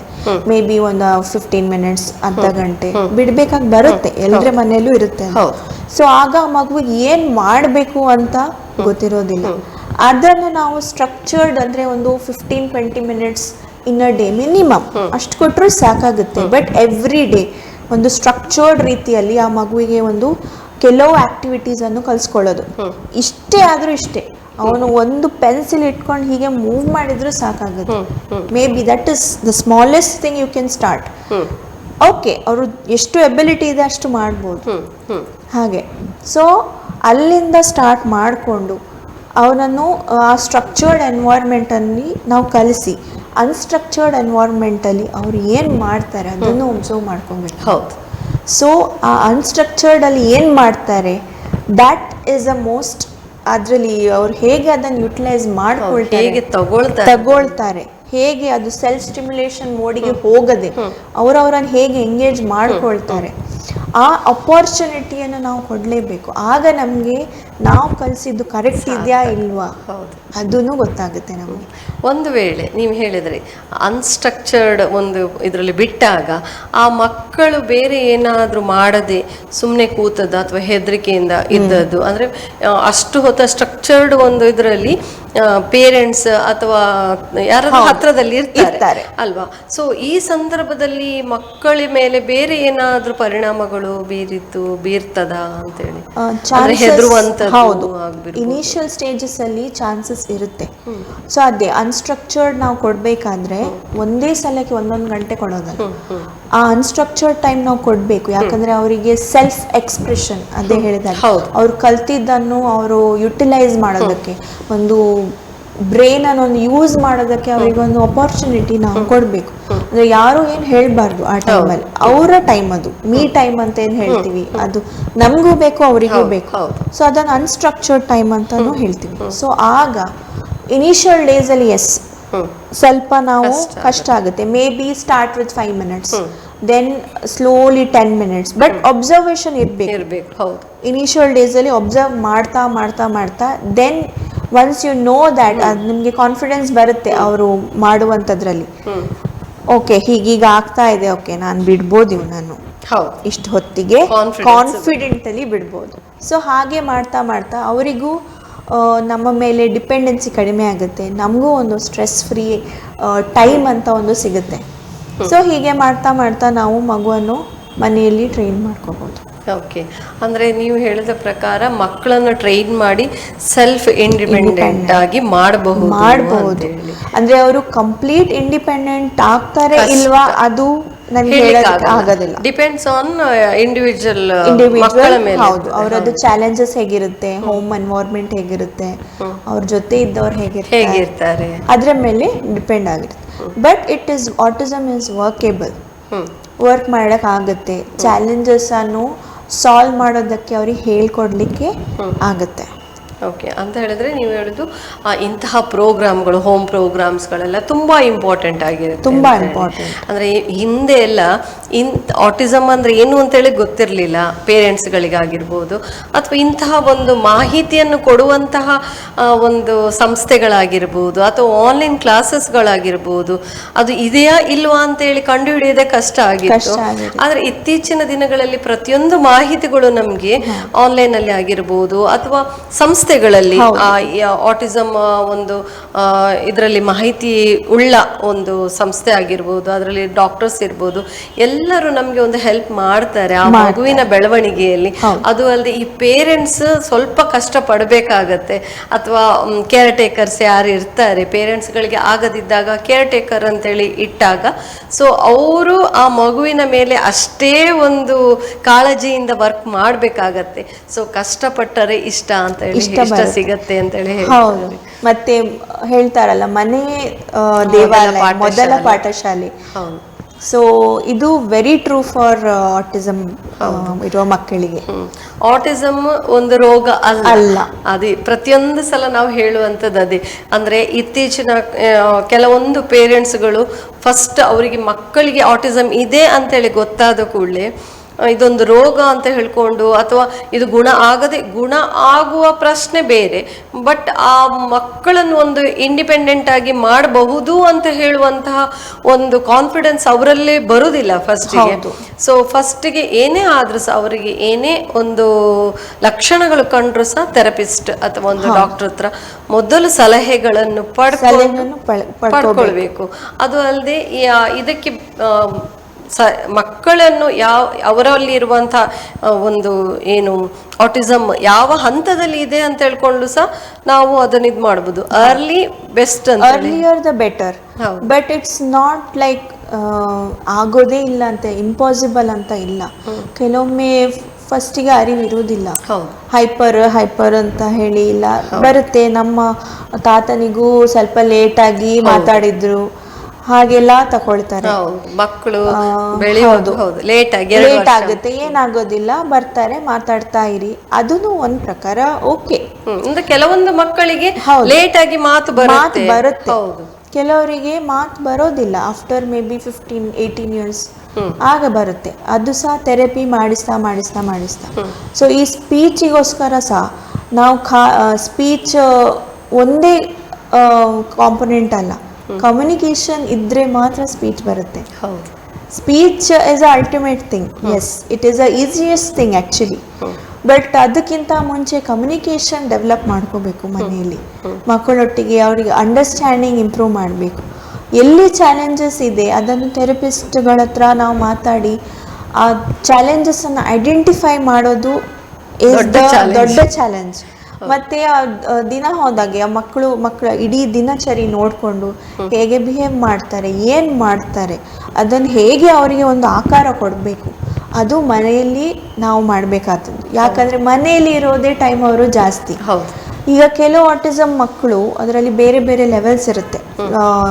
1, 2, 3 ಅಂತಲೂ ಹೇಳ್ತಾರೆ, ಮೈಲ್ಡ್, ಮಾಡ್ರೇಟ್, ಸಿವಿಯರ್ ಅಂತಲೂ ಹೇಳ್ತಾರೆ.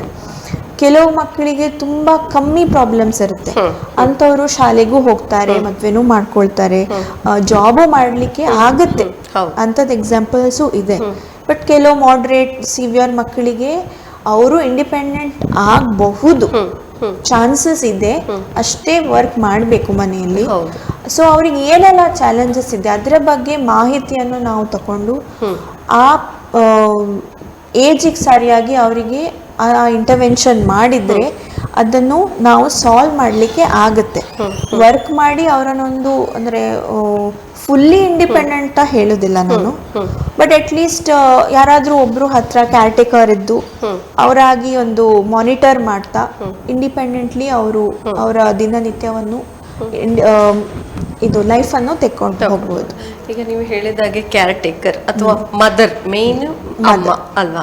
ಸೊ ಅಮ್ಮನ ಒಟ್ಟಿಗೆ ಮದರ್ ಒಟ್ಟಿಗೆ ಬೇರೆ ಮನೆಯಲ್ಲಿರುವಂತಹ ಸದಸ್ಯರು ಸಹ ಇದಕ್ಕೆ ತುಂಬಾ ಕೋಆಪರೇಟ್ ಮಾಡಬೇಕಾಗತ್ತೆ.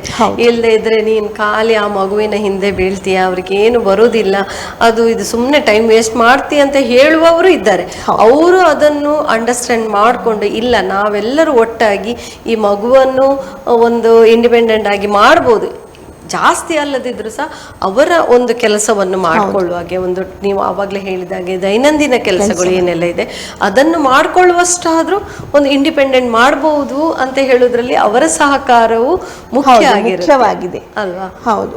ಸೊ ಅವರು ಇಲ್ಲ ಆಗಲ್ಲ ಸುಮ್ಮನೆ ಅಂತ ಹೇಳಿ ಬಿಟ್ರೆ, ನಮ್ಮ ಕೈಲಿ ಆಗಲ್ಲ ಅಂತ ಬಿಟ್ರೆ ಯಾವುದೂ ಆಗಲ್ಲ.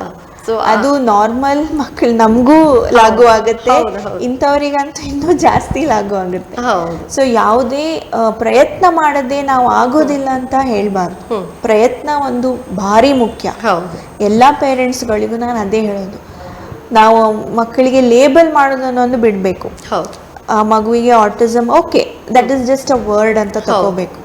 ಬಟ್ ಆ ಮಗುವಿಗೆ ನಮಗೂ ಇರುವ ತಾಪತ್ರಯ ಅವರಿಗೂ ಇರುತ್ತೆ, ಎಲ್ಲರಿಗೂ ತಾಪತ್ರಯ ಇರುತ್ತೆ.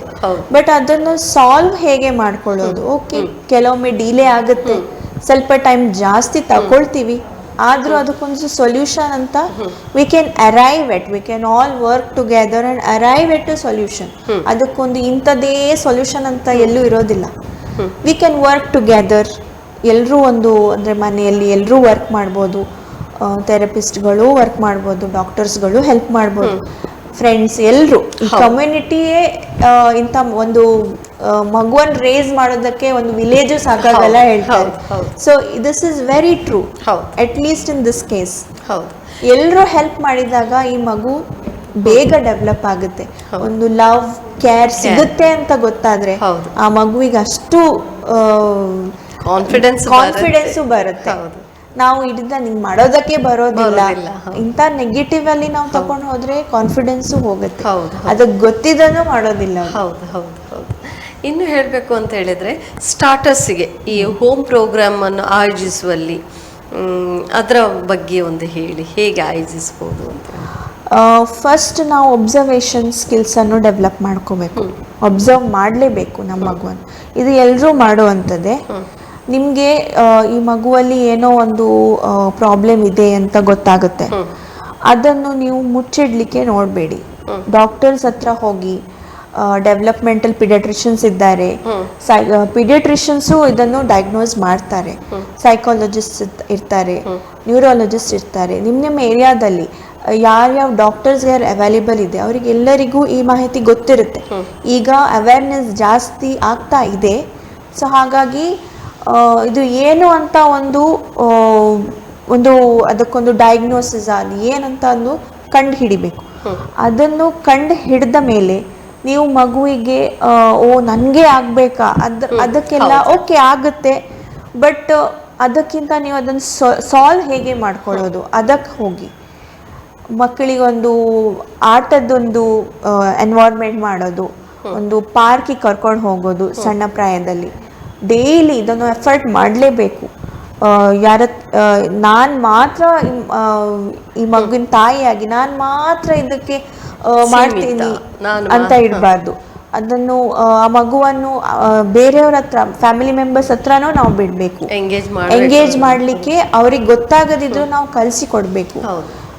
ಸಮ್ಟೈಮ್ಸ್ ಏನಾಗುತ್ತಂದ್ರೆ ಕೆಲವು ಕಡೆ ಫ್ಯಾಮಿಲೀಸಲ್ಲಿ ಖಾಲಿ ತಾಯಿ, ಮಗು ಮತ್ತೆ ತಂದೆ ಮಾತ್ರ ಇರುತ್ತೆ. ಆಗ ಫ್ರೆಂಡ್ಸ್ಗಳದು, ನೇಬರ್ಸ್ಗಳದು ಹೆಲ್ಪ್ ತಗೊಳ್ಳೋದು. ಒಂದು ಓಕೆ ಇಂಥ ಒಂದು ಪ್ರಾಬ್ಲಮ್ ಇದೆ ಅಂತ ಗೊತ್ತಾದಾಗ ಮೇ ಬಿ ಒಂದು ಲಿಸ್ಟ್ ಒಂದು ಬರ್ಕೊಂಡು ಅವರಿಗೊಂದು ಕನ್ವೆ ಮಾಡೋದು, ಇಂತಿಂಥ ಪ್ರಾಬ್ಲಮ್ ಇದೆ, ಇದನ್ನೆಲ್ಲ ಕೊಡಬೇಡಿ. ಈಗ ನಮಗೆ ಮಗುವನ್ನು ಬಿಟ್ಟು ಹೋಗ್ಬೇಕಾಯ್ತು, ಒಂದು ಪರಿಸ್ಥಿತಿ ಬಂತು, ಆಗ ಹೀಗೆಲ್ಲ ನಾವು ಸಾಲ್ವ್ ಮಾಡ್ಕೋಬಹುದು. ಅಥವಾ ಒಂದು ಡೇ ಕೇರ್ ಸೆಂಟರಲ್ಲಿ ನಮಗೆ ಬಿಡಬೇಕಾಯ್ತು, ಅಥವಾ ಅದೇ ಹೀಗೆ ನಾವು ಕೆಲಸ ಮಾಡುವ ತಾಯಂದಿರಿಗೆ ಅವರಿಗೂ ಹಾಗೆ ಡೇ ಕೇರಲ್ಲಿ ಬಿಡಬೇಕಾಯ್ತು, ಹೀಗೆಲ್ಲ ಆಗಬೇಕು. ಆ ಮಗುವನ್ನು ಸುಮ್ಮನೆ ಬಿಡದೆ ಅಲ್ಲಿ ಅವರಿಗೆ ಏನೇನು ಆಕ್ಟಿವಿಟೀಸ್ ಮಾಡಿಸ್ಬೋದು ಅದರದೊಂದು ಲಿಸ್ಟ್ ಕೊಟ್ಟು ಇದರಲ್ಲಿ ನೀವು ಯಾವುದೇ ಮಾಡಿ ಅದು ಅವರಿಗೆ ಕನ್ವೆ ಮಾಡುವಂಥದ್ದು. ಅವರು ಮಾಡಿದ್ರಾ ಇಲ್ಲ, ಆ ಫೀಡ್ಬ್ಯಾಕ್ ಅನ್ನು ತಕೊಂಡು, ಸೊ ಹಾಗೆ ಸಹ ನಾವು ವರ್ಕ್ ಮಾಡ್ಬೋದು ಆ ಮಗುವಿನೊಟ್ಟಿಗೆ. ಸೊ ಬೇಸಿಕ್ಲಿ ಮೇನ್ ನೇಚರ್ ಒಟ್ಟಿಗೆ ಒಂದು ಕನೆಕ್ಷನ್ ಬಿಡಬಾರ್ದು, ಮತ್ತೆ ಪ್ಲೇ ಒಂದು ಮಾಡಲೇಬೇಕು ಮಗುವಿಗೆ. ಎಲ್ಲವನ್ನು ಕಲಿಸ್ಲಿಕ್ಕೆ ಒಂದು ಅಪರ್ಚುನಿಟಿ ಮಾಡಿಕೊಡ್ಲೇಬೇಕು. ಆ ಅಪರ್ಚುನಿಟಿ ಕೊಟ್ಟಾಗಲೇ ನಮ್ಗೆ ಗೊತ್ತಾಗದೆ ಆ ಮಗುವಿಗೆ ಎಷ್ಟು ಅರ್ಹತೆ ಇದೆ, ಯಾವುದ್ರಲ್ಲಿ ಇಂಟ್ರೆಸ್ಟ್ ಇದೆ, ಯಾವುದನ್ನು ನಾವು ಮುಂದುವರಿಸ್ಕೊಂಡು ಆ ಮಗುವನ್ನು ಯಾವುದ್ರಲ್ಲಿ ನಾವು ಪಳಗಿಸಿಕೊಡ್ಬೋದು, ಸೊ ಯಾವ ಸ್ಕಿಲ್ಲನ್ನು ಮಾಡ್ಕೋಬೋದು ಹಾಗೆ. ಮತ್ತೆ ಬೇರೆ ಬೇರೆ ಕಡೆ ಕರ್ಕೊಂಡು ಹೋಗೋದು, ಈ ಪ್ಲೇ ಡೇಟ್ಸ್ ಮಾಡೋದು. ಯಾವುದೇ ಮಗು ಇರಲಿ, I am not telling only about autism, but ಯಾವುದೇ ಮಗು ಇರಲಿ, ಸಣ್ಣದ್ರಲ್ಲಿ ಮಾಡಿದ್ದು ಯಾವತ್ತೂ ಉಳಿಯುತ್ತೆ ತಲೆಯಲ್ಲಿ, ಅದು ಹೋಗೋದಿಲ್ಲ. ಬೇಗ ಇಂಪ್ರೂವ್ಮೆಂಟ್ ಆಗ್ತಾರೆ. ನಿಮಗೆ ಥೆರಪಿಗೆ ಹೋಗುವಂಥದ್ದು ಮೇ ಬಿ ಕಮ್ಮಿ ಆಗ್ಬೋದು. ಮೇ ಬಿ ಈಗ 5 years ಆದಮೇಲೆ ಡಯಾಗ್ನೋಸ್ ಆಯಿತು, 5 years 10 years ಆದಮೇಲೆ ಡಯಾಗ್ನೋಸ್ ಆಯಿತು, ಅಷ್ಟವರೆಗೆ ಏನು ಮಾಡಬೇಕಂತ ಗೊತ್ತಿರಲಿಲ್ಲ. ಆಗ ಆಗೋದಿಲ್ಲ ಅಂತ ಏನಿಲ್ಲ, ಬಟ್ ಸ್ವಲ್ಪ ಟೈಮ್ ಜಾಸ್ತಿ ತಗೊಳುತ್ತೆ, ಎಫರ್ಟ್ ಜಾಸ್ತಿ ಮಾಡಬೇಕಾಗುತ್ತೆ. ಸಣ್ಣ ಪ್ರಾಯದಲ್ಲಿ ನಿಮಗೆ ಗೊತ್ತಾದ ಕೂಡಲೇ ಅದು ಇದು ಇವ್ರು ಹೇಳ್ತಾರೆ ಅವರು ಹೇಳ್ತಾರೆ ಅಂತ ಕೊಟ್ಕೋಬಾರ್ದು. ನಮ್ಮ ಪ್ರಯತ್ನವನ್ನು ನಾವು ಮಾಡಲೇಬೇಕು, ಇದು ರೂಲ್ ಔಟ್ ಮಾಡಬೇಕು.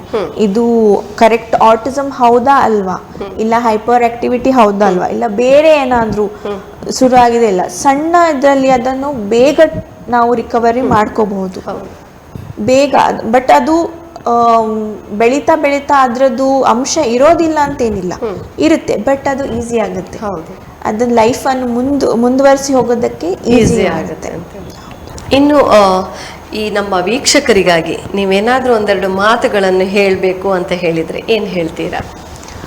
ವೀಕ್ಷಕರೇ, ಇಂಥ ಆಟಿಸಮ್ ಇರೋ ಮಕ್ಕಳಿಗೆ ನಾವು ಸಪೋರ್ಟ್ ಮಾಡಲೇಬೇಕು. ಇದು ಒಂದು ಮೆಂಟಲ್ ಇಲ್ನೆಸ್ ಅಲ್ಲ, ಇದು ಒಂದು ಏನು ಹೇಳೋದಂದರೆ ಒಂದು ಕಂಡೀಷನ್. ಈ ಏನು ಹೇಳ್ತೀವಿ ಕಂಡೀಷನ್ ಅಂದರೆ ಏನು ಹೇಳ್ತೀವಿ, ಇದೊಂದು ಸಿಚುವೇಶನ್. ಜಸ್ಟ್ ಇದನ್ನು ಟೆಂಪರರಿ ಸಿಚುವೇಶನ್ ಅಂತ ಹೇಳ್ಬೋದು. ಇದನ್ನು ನಾವು ಮೆಂಟಲ್ ಇಲ್ನೆಸ್ ಅಂತ ತಗೊಳ್ಳದೆ, ಅವರನ್ನು ಸಮಾಜದಿಂದ ಬೇರೆಯಾಗಿ ಇಡದೆ, ಅವರು ನಮ್ಮ ಹಾಗೆ ನಾವು ನೀವು ಹೇಗೆ ಇರ್ತೀವಿ ಹಾಗೆ ಅಂತ ಒಂದು ದೃಷ್ಟಿಯಲ್ಲಿ ನೋಡ್ಕೋಬೇಕು. ಮತ್ತು ಆದಷ್ಟು ಅವರಿಗೆ ಸಪೋರ್ಟ್ ಕೊಡಿ.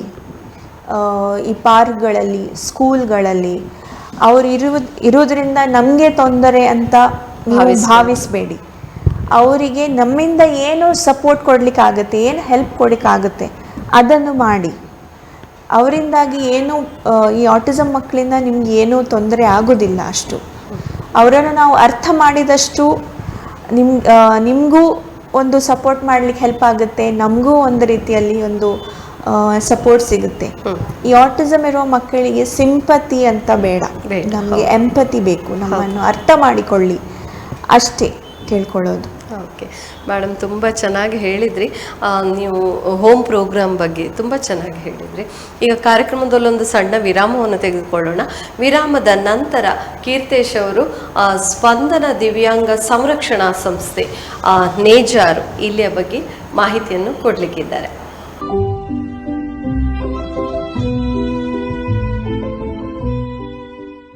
ನಮಸ್ಕಾರ ವೀಕ್ಷಕರೇ, ನಾನು ಕೀರ್ತೇಶ್.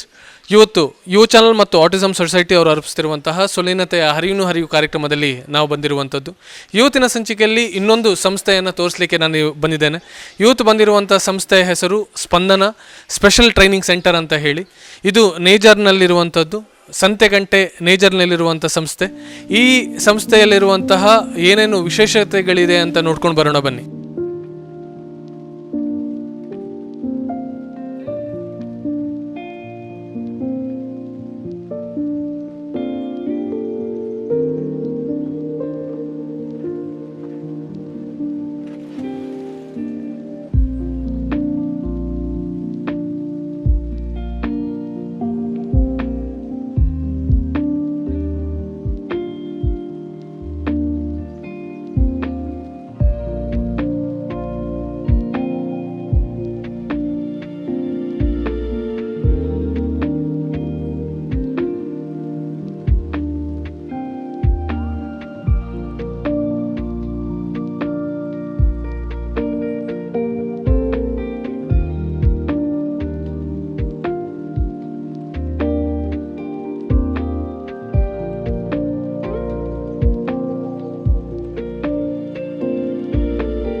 ನಮಸ್ಕಾರ ವೀಕ್ಷಕರೇ.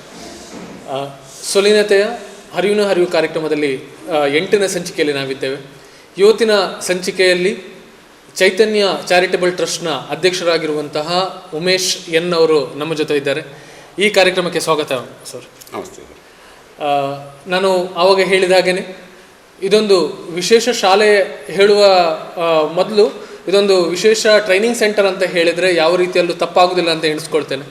ಈ ಟ್ರೈನಿಂಗ್ ಸೆಂಟರ್ನ ಬಗ್ಗೆ ಒಂದಿಷ್ಟು ವಿಚಾರಗಳನ್ನು ಹೇಳಬೇಕಂತ ಹೇಳಿದರೆ ಏನು ಹೇಳ್ತೀರಿ ಸರ್? ನಮ್ಮದು ಚೈತನ್ಯ ಚಾರಿಟಬಲ್ ಟ್ರಸ್ಟ್ನ ಅಧೀನಕ್ಕೊಳಪಟ್ಟಂಥ ಸ್ಪಂದನ ದಿವ್ಯಾಂಗರ ವಸತಿ ತರಬೇತಿ ಸಂಸ್ಥೆ. ಇದು ಸುಮಾರು 21 ವರ್ಷಗಳಿಂದ ಕಾರ್ಯನಿರ್ವಹಿಸ್ತಾ ಇದೆ.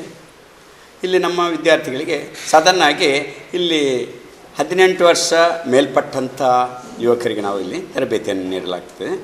ಇಲ್ಲಿ ಮುಖ್ಯವಾಗಿ ಕ್ಯಾಂಡಲ್ ಮಾಡೋದಿರ್ಬೋದು, ಫಿನೇಲ್ ತಯಾರಿಕೆ ಇರ್ಬೋದು, ಬತ್ತಿ ತಯಾರಿಕೆ ಇರ್ಬೋದು, ಗ್ರೀಟಿಂಗ್ಸ್ ತಯಾರಿಕೆ ಇರ್ಬೋದು, ದೀಪಾವಳಿಯ ಸಂದರ್ಭದಲ್ಲಿ ಹಣತೆಗೆ ಬಣ್ಣ ಕೊಡುವಂಥದ್ದು ಇತ್ಯಾದಿ ಬೇರೆ ಬೇರೆ ರೀತಿ ಅವರ ಒಂದು ಎಬಿಲಿಟಿಗೆ ಅನುಗುಣವಾಗಿ ನಾವು ಇಲ್ಲಿ ತರಬೇತಿಯನ್ನು ಕೊಡ್ತಾ ಇದ್ದೇವೆ. ಓಕೆ, ಐ ಥಿಂಕ್ ನಮ್ಮ ಉಡುಪಿ ಡಿಸ್ಟಿಕ್ಕಲ್ಲಾಗಿರ್ಬೋದು ಒಂದು 18 ವರ್ಷದ ಮೇಲ್ಪಟ್ಟವರಿಗೆ ಇರುವಂತಹ ಒಂದು ಸಂಸ್ಥೆ ಅಂತ ಹೇಳಿದರೆ ಸ್ಪಂದನ ಅಂತ ಹೇಳಿದರೆ ತಪ್ಪಾಗುವುದಿಲ್ಲ ಅಂತ ಎಣಿಸ್ಕೊಳ್ತೇನೆ. ಖಂಡಿತವಾಗಿ ಅಲ್ವಾ? ಯಾಕಂತ ಹೇಳಿದರೆ ನಿರಂತರವಾಗಿ 21 ವರ್ಷಗಳಿಂದ ನಿಮ್ಮ ಸೇವೆಯನ್ನು ನೀಡ್ತಾ ಬಂದಿದ್ದೀರಿ. ಈ ಸಂಸ್ಥೆಯನ್ನು ಪ್ರಾರಂಭ ಮಾಡಲಿಕ್ಕೆ ಮುಖ್ಯ ಕಾರಣ ಏನು ಸರ್? ಮುಖ್ಯವಾಗಿ ನಾನು MGM ಹತ್ರ ಅಲ್ಲೊಂದು ಶಿಕ್ಷಣ ಸಂಸ್ಥೆ ಇತ್ತು, ಅಲ್ಲಿ ನಾನು ವಾರ್ಡನ್ ಆಗಿ ವರ್ಕ್ ಮಾಡ್ತಾಯಿದ್ದೆ.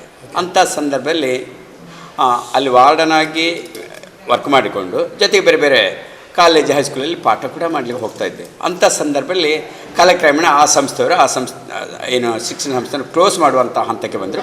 ಅಂಥ ಸಂದರ್ಭದಲ್ಲಿ ನಾವು ಅನಿವಾರ್ಯವಾಗಿ ಪರ್ಯಾಯವಾಗಿ ನಾವು ಬೇರೆ ಒಂದು ಶಿಕ್ಷಣ ಸಂಸ್ಥೆಯನ್ನು ನಾವು ಸ್ಟಾರ್ಟ್ ಮಾಡ್ತೇವೆ. ಓಕೆ, ಅಲ್ಲಿ ನಾವು 18 ಅಲ್ಲಿ ಏನು ಮೆಂಟಲಿ ರಿಟೈರ್ಡ್ ಆಗಿರುವಂತಹ ಮಕ್ಕಳು ಅಲ್ಲಿ ಇದ್ದರು. ಓಕೆ, ಹಾಗೆ ಅಲ್ಲೊಂದು ನೀವು ವೃತ್ತಿಪರವಾಗಿ ಅಲ್ಲೇ ಕೆಲಸ ಮಾಡ್ತಾ ಇದ್ದವರು ಇನ್ನೊಂದು ಸಂಸ್ಥೆಯನ್ನು ನೀವು ಪ್ರಾರಂಭ ಮಾಡಿರುವಂಥದ್ದು ಆ ಮಕ್ಕಳಿಗೋಸ್ಕರ ನೀವು ಮಕ್ಕಳಿಗೋಸ್ಕರ. ಓಕೆ, ಇನ್ನೊಂದು ವಿಚಾರ ಸರ್, ಈಗ ನಾನು ಈಗ ಬೇರೆ ಬೇರೆ ಸ್ಕೂಲ್ಸ್ಗಳಿಗೆ ನಾವು ಹೋಗ್ತಾ ಇರ್ತೇವೆ. ಬೇರೆ ಬೇರೆ ಸ್ಕೂಲ್ಸ್ಗಳಿಗೆ ಹೋದಾಗ ಅಲ್ಲಿ 18 ವರ್ಷ ಅಂದರೆ 25 ವರ್ಷದ ಮೇಲ್ಗಡೆ ನಮಗೆ ಗೌರ್ಮೆಂಟಿಂದ ಯಾವುದೇ ಏಡ್ಗಳು ಯಾವುದೇ ಒಂದು ಶಿಕ್ಷಣ ಸಂಸ್ಥೆಗೆ ಬರೋದಿಲ್ಲ. 25 ವರ್ಷದ ಮೇಲ್ಪಟ್ಟ ಮಕ್ಕಳಿಗೆ ಯಾವುದೇ ಒಂದು ಏಡ್ ಗೌರ್ಮೆಂಟ್ ಇದ್ರ ಸಂಸ್ಥೆಯಿಂದ ಬರೋದಿಲ್ಲ. ಈ ಮಕ್ಕಳಿಗೆ ಹೇಗೆ ಸರ್? ಅದು ಯಾಕಂತ ಹೇಳಿದರೆ ಯಾವುದೇ ಗೌರ್ಮೆಂಟ್ ಏಡ್ ಇಲ್ಲದೆ ಈ ಸಂಸ್ಥೆಯನ್ನು ನಡೆಸ್ಕೊಂಡು ಹೋಗ್ತಾ ಇರುವಂಥದ್ದು ಅಂತ ಹೇಳಿದರೆ ಒಂದು ದೊಡ್ಡ ಹರಸಾಹಸ ಅಂತ ಹೇಳಿದರೆ ಯಾವ ರೀತಿಯಲ್ಲೂ ತಪ್ಪಲ್ಲ ಅಂತ ಹೇಳಿಸ್ತಾರೆ. ಖಂಡಿತವಾಗಿ ನಮಗೆ ಸಾಧಾರಣವಾಗಿ ನಮ್ಮ ಸಮಾಜದವರು ಮುಖ್ಯವಾಗಿ ಅವರ ಒಂದು ಬರ್ತ್ಡೇ ಇರ್ಬೋದು, ಮ್ಯಾರೇಜ್ ಆ್ಯನಿವರ್ಸರಿ ಇರ್ಬೋದು, ಅದರ ಪ್ರಯುಕ್ತ ಇಲ್ಲಿ ಬಂದು ಅವರು ವಿಶೇಷವಾದಂಥ ಊಟವನ್ನು ಕೊಡೋದ್ರ ಮೂಲಕ ಸಮಾಜಕ್ಕೆ ಮಾದರಿಯಾದಂಥ ದೇವರ ಒಂದು ಕೆಲಸವನ್ನು ಅವರು ಮಾಡ್ತಾಯಿದ್ದಾರೆ. ಇವನ್ ಅವರು ಹಾಗಂತ ಹೇಳಿದರೆ ನೀವು ಒಂದು ರೀತಿ ಹೇಳಲೇಬೇಕಾಗಿರುವಂಥದ್ದು ಸಮಾಜಕ್ಕೆ ಮಾದರಿ ಆಗಿರುವಂಥ ಕೆಲಸವನ್ನೇ ಮಾಡ್ತಾ ಇದ್ದೀರಿ ಸರ್. ನಾನು ಒಂದು ವಿಚಾರವನ್ನು ಇಲ್ಲಿ ನೋಡಿರುವಂಥದ್ದು, ಮೇಲ್ಗಡೆ ಒಂದು ಕನ್ಸ್ಟ್ರಕ್ಷನ್ಗಳು ಆಗ್ತಾ ಉಂಟು. ಏನು ಸರ್, ಏನು ಕನ್ಸ್ಟ್ರಕ್ಷನ್ ಆಗಲಿಕ್ಕೆ ಕಾರಣ ಏನು ಸರ್? ನಮ್ಮ ವಿದ್ಯಾರ್ಥಿಗಳು ಮುಖ್ಯವಾಗಿ ಅಲ್ಲಿ ನಾವು ಹಾಸ್ಟೆಲ್ನ ಒಂದು ಸೌಕರ್ಯ ನಮ್ಮಲ್ಲಿ ಇರೋದಿಲ್ಲ. ಅದರ ಬದಲಾಗಿ ಮೇಲೆ ನಾವು ಹಾಸ್ಟೆಲ್ನ ಒಂದು ಸೌಕರ್ಯವನ್ನು ಒದಗಿಸುವ ಸಲುವಾಗಿ ಅದರ ಮೇಲೆ ಕನ್ಸ್ಟ್ರಕ್ಷನ್ ವರ್ಕನ್ನು ಮಾಡಿಸ್ತಾ ಇದ್ದೇವೆ. ಇಲ್ಲಿ ಎಷ್ಟು ಜನ ಮಕ್ಕಳಿದ್ದಾರೆ ಸರ್? ಇಲ್ಲಿ ಸಾಧಾರಣ 35ರಿಂದ 40 ಯುವಕರು ಇದ್ದಾರೆ. ಇಲ್ಲಿ 35ರಿಂದ 40 ಯುವಕರು ಇರುವಂಥದ್ದು. ಸೊ ಇಲ್ಲಿ ಹೆಣ್ಣು ಮಕ್ಕಳಿಗೆ ಇಲ್ಲಿ ಅವಕಾಶ ಇಲ್ಲ. ಈಗ ಮುಂದಿನ ದಿನಗಳಲ್ಲಿ ನಾವು ಏನು ಹೆಣ್ಣು ಮಕ್ಕಳಿಗೆ ಕೂಡ ಇಲ್ಲಿ ಒಂದು ಅವಕಾಶವನ್ನು ಮಾಡಲಿಕ್ಕೆ ಸಿದ್ಧತೆ ಮಾಡ್ತಾ ಇದ್ದೀರಿ.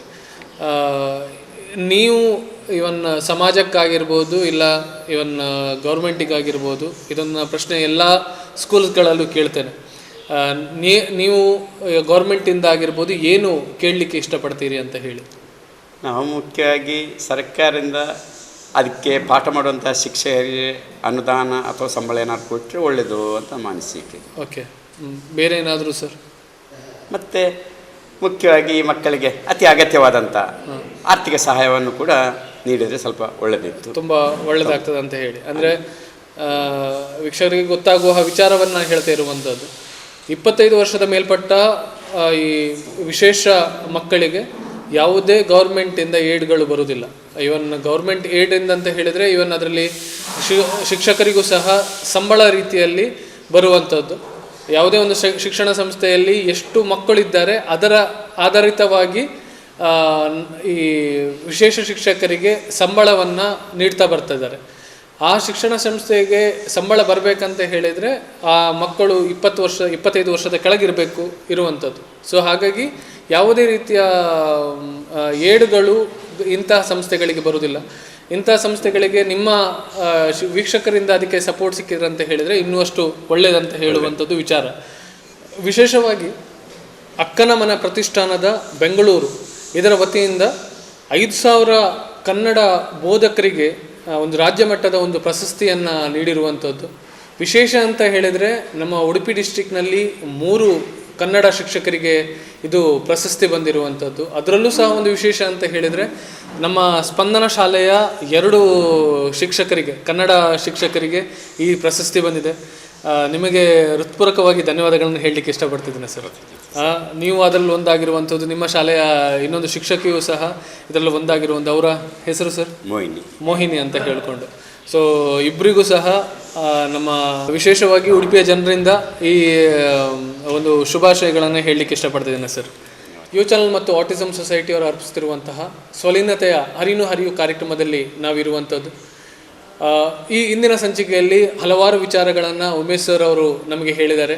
ಸೊ ಅವರಿಗೆ ಹೃತ್ಪೂರ್ವಕವಾಗಿ ಧನ್ಯವಾದಗಳನ್ನು ತಿಳಿಸಲಿಕ್ಕೆ ಇಷ್ಟಪಡ್ತಿದ್ದೇನೆ ಸರ್. ಆಟಿಸಮ್ ಸೊಸೈಟಿ ಮತ್ತು ಯು ಚಾನಲ್ ಅವರು ಅರ್ಪಿಸ್ತಿರುವಂತಹ ಸ್ವಲೀನತೆಯ ಹರಿವು ಕಾರ್ಯಕ್ರಮದ ಕೊನೆಯ ಹಂತದಲ್ಲಿ ನಾವು ಇರುವಂಥದ್ದು. ಈ ಸಂಚಿಕೆಯಲ್ಲಿ ಈ ಸ್ಪಂದನ ಶಾಲೆಯ ವಿಶೇಷಗಳನ್ನು ನಾವು ತಿಳ್ಕೊಂಡಿದ್ದೇವೆ. ಇನ್ನೊಂದು ಸಂಚಿಕೆಯಲ್ಲಿ ಇನ್ನೊಂದು ಶಾಲೆಯ ಜೊತೆ ನಿಮ್ಮೊಟ್ಟಿಗೆ ಸೇರ್ಲಿಕ್ಕಿದ್ದೇನೆ ಅಂತ ಹೇಳ್ತಾ ಈ ಕಾರ್ಯಕ್ರಮವನ್ನು ಮುಗಿಸ್ತಾ ಇದ್ದೇನೆ. ಧನ್ಯವಾದಗಳು.